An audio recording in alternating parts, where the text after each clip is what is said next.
Hey everyone, today we're going to talk about the nature of science, the null hypothesis, and p-values. And the reason we're going to sort of go off on this slight tangent today is because we're beginning the chapter on statistical inference. And statistical inference has a predictable but to a lot of people rather complicated structure. And what I want to do with this video is explain the philosophy of why we structure inference the way we do and why it matters, so that hopefully when we do these problems in context, the actual process that we're engaged in will make more sense to you and it won't feel like we're just making something harder than it has to be. This is also admittedly one of my favorite topics. It's one of the things I'm most passionate about. So I hope this video is informative and that you get a lot out of it, and that hopefully it maybe changes the way you look at a few things around you every day. Because this material, while absolutely crucial to statistical reasoning, is also really foundational to how we know what's actually true in the world around us.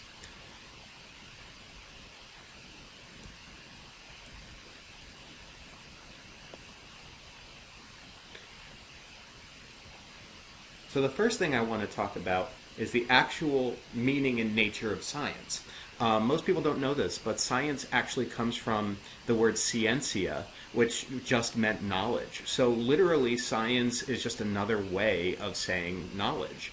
And that is really foundational to why we do science the way we do when we do it correctly. One place you can actually still see this use of the word scientia is actually in the Naval Academy emblem, where you can see their motto, Ex Scientia Tridens.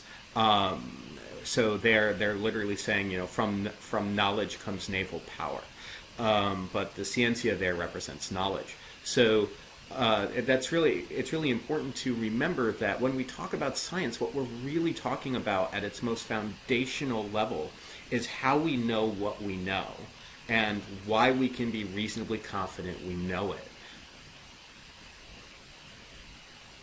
So what we're going to talk about first is how science compares to the reasoning we use every day as human beings.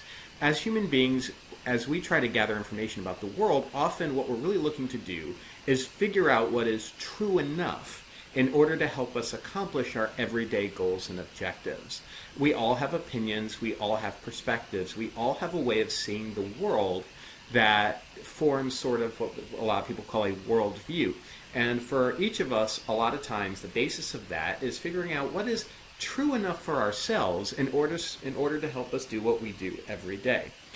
The problem is that's not what science ideally looks to find out.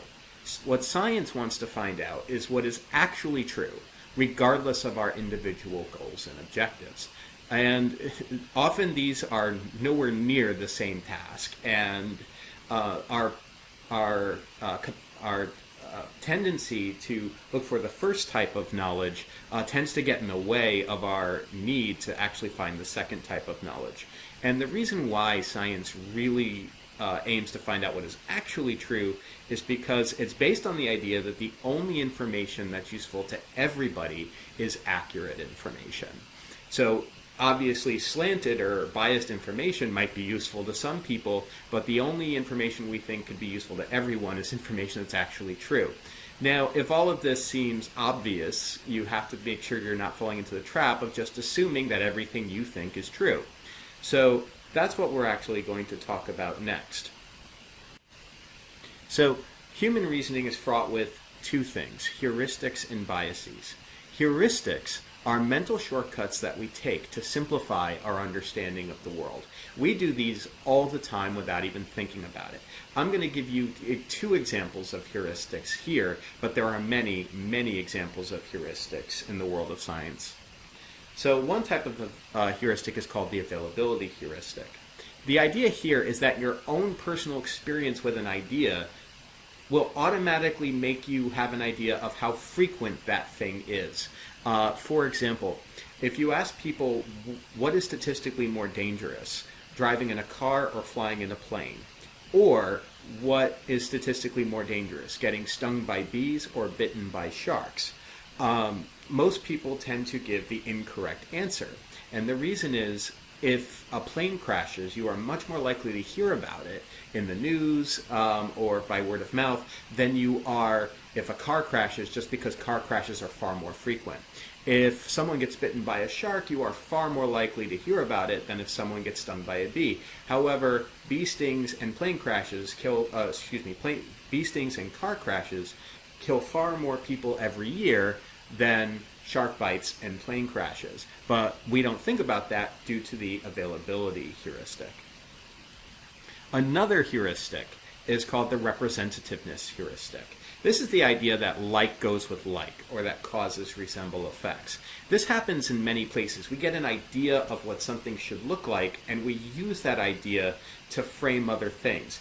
And there are times when this gives reasonable information. Like, for example, if you're camping in the woods and you generally get an idea that large animals with sharp teeth and claws can be dangerous, you're likely to assume that any animal that looks like that is something you should avoid.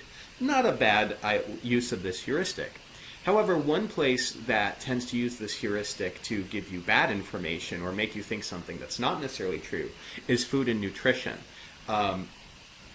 I remember growing up, an infomercial that was very popular on TV was an infomercial that was done by a man named Jay Cordage, who was a spokesperson for his product, the Juice Man Juice Extractor, which was just, at the time, relatively expensive juicer.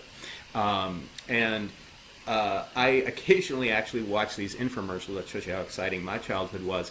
But this infomercial actually gives a really good example of the representativeness heuristic. So I want you to watch this clip and see if you can identify how Jay Cordage uses the representativeness heuristic to convince you that fresh juice is healthier for you than other types of food. Live food, live bodies.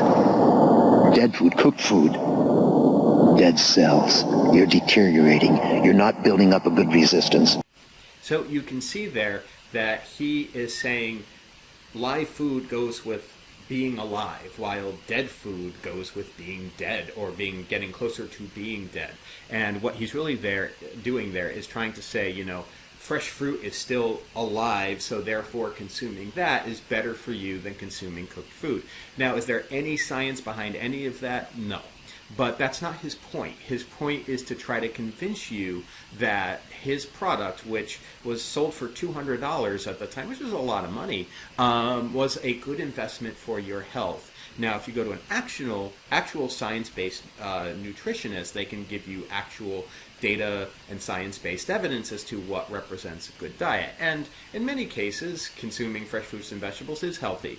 But the reasoning he's using there is not actually scientific reasoning. It's taking advantage of the representativeness heuristic. Aside from heuristics, we also have biases. And biases are ways in which we unconsciously impact how we view information. And I'm saying unconsciously there because most of the time we don't intend to be biased. A lot of times we think we're not, but this is just how we tend to think. So two very common types of bias. One is called confirmation bias, and this is when we allow our beliefs to impact our observations. If you think something is true, you are more inclined to look for evidence that it is true than you are to look for evidence that you might be wrong.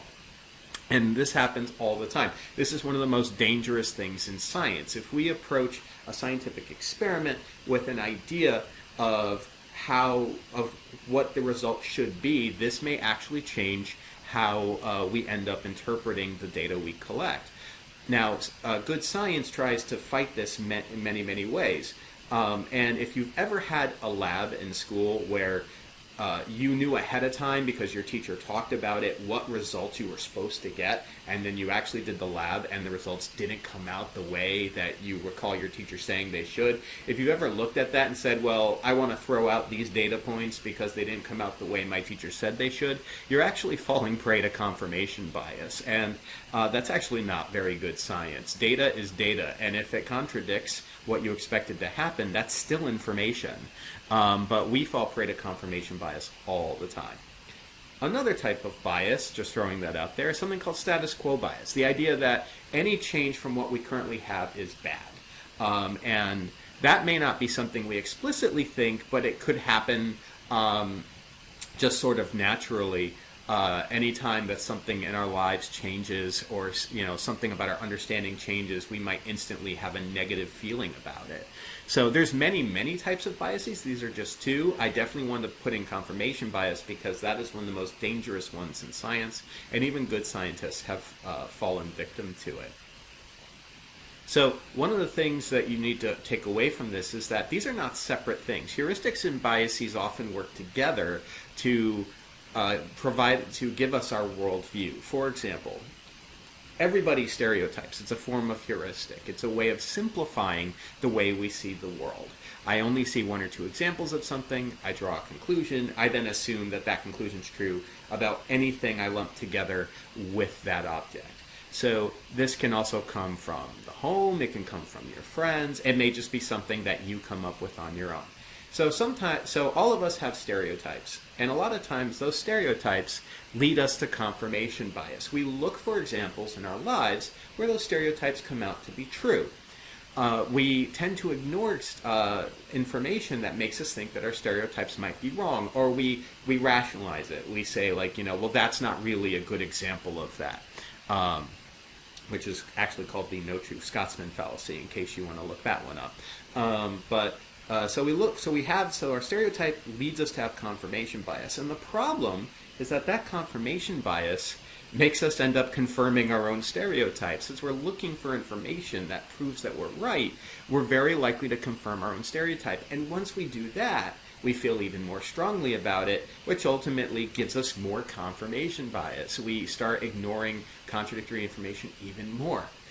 This cycle will continue until eventually you might hear someone say, or you might at some point in your own life have said, I know it's true, and you can't convince me otherwise. Anytime you hear this should be a red flag, because good science, good rational thinking, always allows the possibility that you might be wrong, and we're going to talk about that in a second. If you hear somebody say this, whatever type of thinking they're using, they are not using scientific thinking. So that's something that we need to always keep in mind. So since we just talked about some of the problems with the way people generally think, let's talk about what actually makes good science. So one of the things that makes good science is that our observations and tests must be careful, calculated, transparent, and reproducible.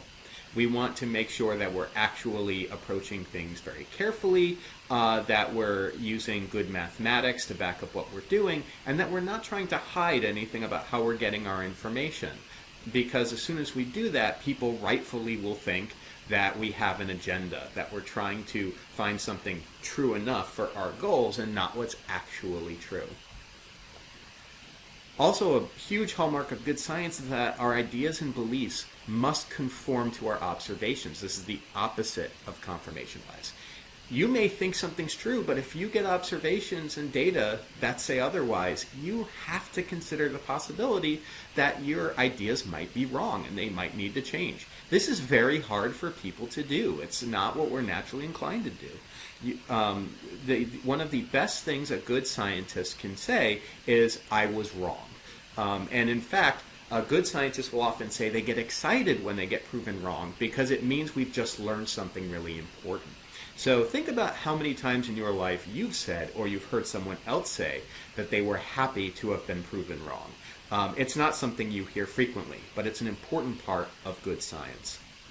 Finally, we must always consider the possibility that whatever our current understanding is, it may be at least partially incorrect or incomplete.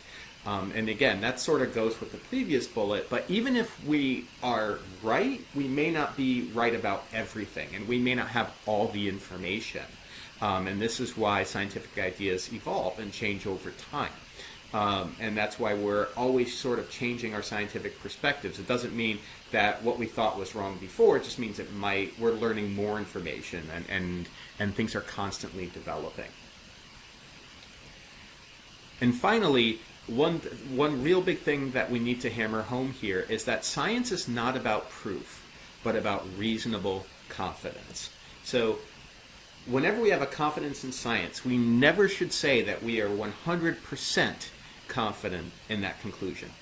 But the confidence level of our conclusion should be reasonably based on the amount of consistent supporting evidence.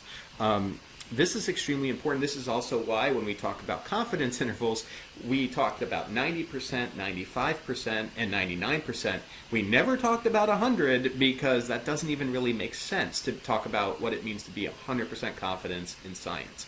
It's just not something that makes any scientific sense. This piece often confuses people and frustrates people when they talk with scientists. For example, when scientists were talking about the proposed connections between vaccines and autism, sometimes people would ask a scientist, can you 100% tell me that vaccines do not cause autism? And no good scientist would ever say 100% about anything. That's not how science works. So a lot of times they would say, no, I can't tell you with 100% certainty that vaccines don't cause or make autism or make autism more likely. What I can tell you is we have so much evidence that it doesn't that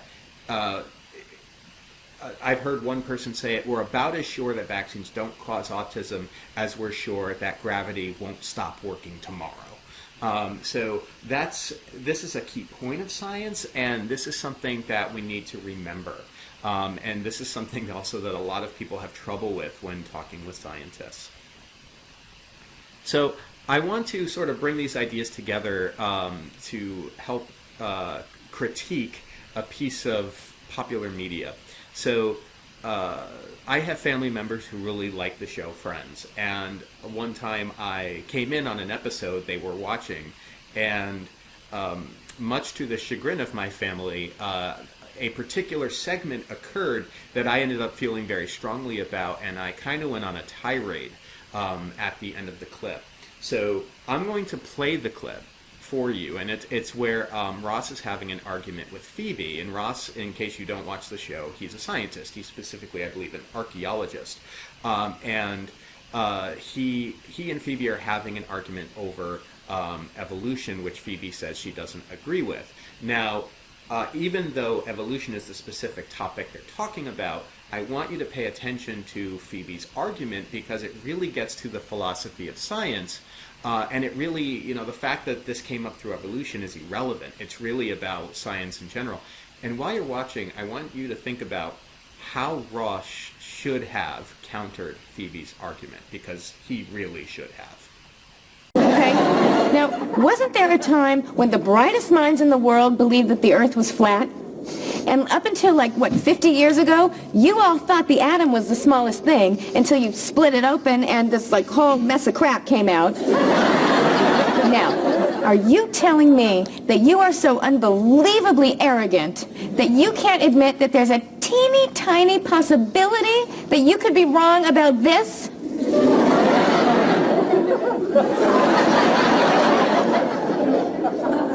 There might be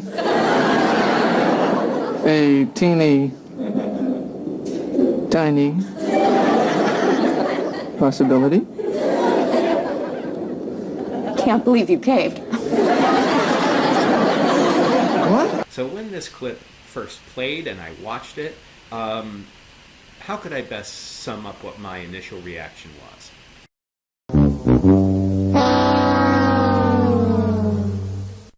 Yeah, that will do. So hopefully you've had a chance to think about how Ross should have countered that argument. And how he should have countered it is, yes, at all times there's always a chance that our understanding of the world is incomplete or requires some degree of revision. But what matters is how much evidence we have for the understanding that we currently accept in science. And in the particular subject they were discussing, there was overwhelming evidence to support the current scientific understanding. But we always understand that there's things that we can learn, and that that science is always getting more information. And in fact, throughout the entire episode, Ross had been presenting evidence for the theory of evolution, and he just seems to throw all of that away just because Phoebe pointed out an obvious truth about science, that we're always learning and things are always changing. So my conclusion from watching this is that Ross Geller is a very bad scientist. He doesn't seem to understand the very nature of his own subject. Otherwise, he would have easily been able to counter that point. So how does all this relate to the null hypothesis and p-values? So to talk about this, I want to present a thought experiment. Let's say you have a friend and he has a lucky coin.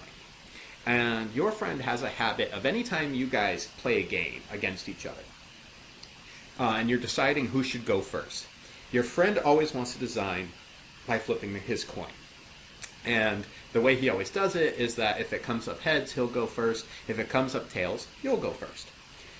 But you seem to notice that every time he does this, the coin comes up heads. So you're starting to think maybe his lucky coin isn't so much lucky as it is maybe not fair. Maybe it's weighted to always come up heads. Or maybe it's heads on both sides, like Harvey Dent's coin from The Dark Knight. You one day kind of approach your friend and say, hey, you always do this, and it's not that I don't trust you, but it's starting to, in my mind, it starts to look a little suspicious. So now that's just your memory. You might have confirmation bias. You might just forget all the times it came up tails. So your friend hands over his coin, and he says, well, here's my coin. You can flip it and take your own data and see what you think. And we're assuming you do not have the capability of knowing for sure whether or not the coin is fair. You look at it, it's got a heads and a tails, so nothing seems odd.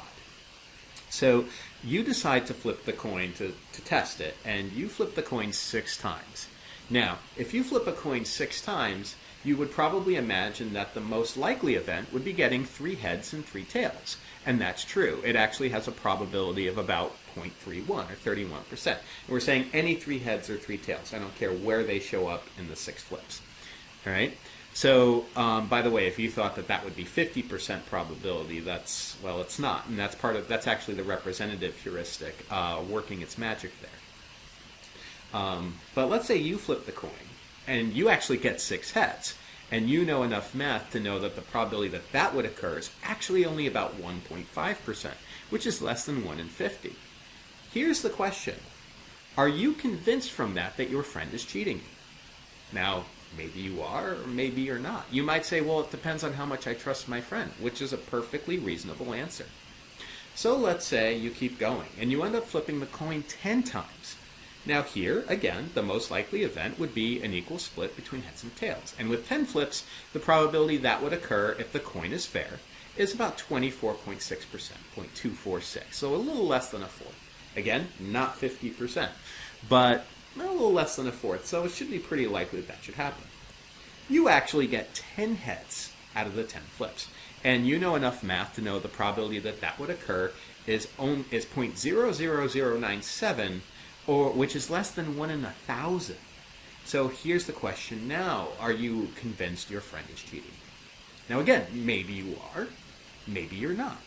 But either way, the other thing I want you to think about is, no matter what, have you actually proven your friend is cheating you? Now the answer there you should see is no. We found that it could be very likely that our friend is cheating you. Or put another way, it's very unlikely that this would have happened if the coin were fair. So this gets to how we actually do statistical inference. So when we do statistical inference, the first thing we do is define a null hypothesis. This is another way of saying nothing to see here. In other words, we're basically starting from whatever we think might be happening, we're going to assume isn't. We're assuming we're wrong. Notice that that's kind of the opposite of how confirmation bias works. That's why we do it. So we assume whatever is, that nothing's happening is the truth. In other words, when we took that coin from our friend, we are going to assume that the coin is fair. In other words, that the chances of getting heads or tails are equal. We call this the null hypothesis, which we write as an H sub 0. So then we define the alternative hypothesis. If the null hypothesis is not true, what's the case that we're considering? And in the case of our friend's coin, probably the best way to say it is that our friend's coin is not fair. But again, we are going to be working from the assumption that our friend's coin is fair. From here, we're going to try to collect good data. In this case, it should be good coin flips. Whatever good data means can depend on the situation. That depends the type of statistics we're looking at, what the test is. This varies from test to test, and this is what being a good scientist really, is about, knowing what good data should mean. Once we collect good data, we find the probability that we would have gotten this data, at least this extreme, if the null hypothesis is true. We call this probability, which is a number, the p-value of our test. Okay? From here, we determine if that p-value is low enough to reasonably what we call reject the null hypothesis. In other words, for our example, would we reject our friend's claim that the coin is fair? So here's the real question. How do we determine if our p-value is low enough? We call the threshold where we decide, okay, if we get something that unlikely, we're going to assume that the null hypothesis is likely untrue. We're going to reject it. Okay? We call that level the alpha level, which is just the first letter of the Greek alphabet. And this value can change depending on our situation. So there are some common alpha levels. Just like with confidence intervals, there are levels that are used a lot, like 90%, 95%, and 99%. With alpha levels, there are levels that are used a lot. One common level is alpha is 0.05 or 1 in 20. If you were convinced that your friend is cheating you by flipping the 6 heads, you might have been working on an alpha level of about 0.05 because the chance of getting the 6 heads was 0.015, which is less than that. So that's the idea. So if we get something that has less than a 1 in 20 chance of occurring, we think there's something going on and that there's a good chance the null hypothesis may not be true. Another common alpha level is 0.01. So maybe you weren't convinced by the 6 heads, but you were convinced by the 10 heads, because that probability came out to 0.00097, which is definitely less than 0.01. Now, in theory, could you use different alpha levels? Absolutely. One of the common things that comes up is when should you use a higher level and when should you use a lower level? And it basically depends on how likely do you want it to be that you end up being wrong about the null hypothesis being false. So maybe for the case of our friend, it could be what's the chance you want to risk of offending your friend and accusing him of cheating you? If you aren't that close to him, maybe the 0.05 is enough for you. But if you are really close, maybe you want it to be 0.01. Maybe you want it to be even less than that. Because you really don't want to run the risk of losing your friendship. So in the real world, a lot of times, for example, tests on medicines tend to have very low alpha levels because we really don't want to make the mistake of saying a treatment works if it actually doesn't, because treatments can have side effects. They can make people sick in other ways. People could spend a lot of money on them and find out they don't do anything. So a lot of times in medicine, alpha levels tend to be pretty low. Sometimes in psychology experiments, alpha levels tend to be higher because people are messy and sometimes it's just hard to get low p-values. So it depends on the situation. Okay? So the final takeaway I want you to have from this video is that at the end of the day, inference is about probability, not certainty. When we do these tests, we never end up saying that we now know the null hypothesis is false or we know the null hypothesis is true. We never say that we know the alternative hypothesis is false or we know the alternative hypothesis is true. That's not what this is about. We're talking about probability, not certainty. And again, going back to what we've talked about with people, that doesn't sit well with a lot of people. They don't want to talk about what is likely the case. They want to talk about what is the case. But as soon as we do that, we run the risk of being wrong, and we need to be very careful. And that connects with the philosophy of science, because science is about evidence, not proof. We don't say we've proven something to be true. We say we have a lot of evidence that implies that this is true. We have a good reason to think that this is true. We have a lot of evidence supporting this idea. But again, as soon as we say we think we've proven something in science, we run the risk of being wrong. And the whole point is we're trying to figure out what is true, not what we want to be true. So I hope that this was helpful to you, and that this gives a little more insight into how inference works, and that when we do inference problems, you'll be able to have these ideas going on in the back of your head, so that you have a better understanding of why we're doing the process that we're doing. And until then, I'm Mr. Hill, and I hope you had a very good day. Hey guys, one last thing before we go. If you found the discussion of heuristics and biases and how we actually know whether or not what we think is true is actually true, if you found that interesting and you would like to learn more about it, it's at this point on, it's only going to be sort of side mentioned in the course as we do inference. If you want to learn more about it outside of the course, there's lots of great resources. Just out of my own library, a couple things I just walked over to the bookshelf and picked out. Some great options are How We Know What Isn't So by Thomas Gilovich, who's a psychologist. Fantastic, easy read about all the different types of heuristics and biases that psychologists look at. And another great book, and this one is pretty popular in the science world, is Carl Sagan's The Demon-Haunted World, Science as a Candle in the Dark. A great piece on the philosophy of science, and why we believe what we believe, and why science works the way it does when it works well. And Carl Sagan was one of the great science educators and communicators, and it's a fantastic read. Again, very accessible. He wrote it for anybody to be able to pick up and enjoy. Because ultimately he was about what makes good science and wanting more people to think like good scientists so that we start believing what's actually true. So there's plenty of more books, but those are two great ones to get started. But I personally love this topic, which is why I have those books, and highly recommend them as good reads. And I promise that you should never look at what you think you know the same way again.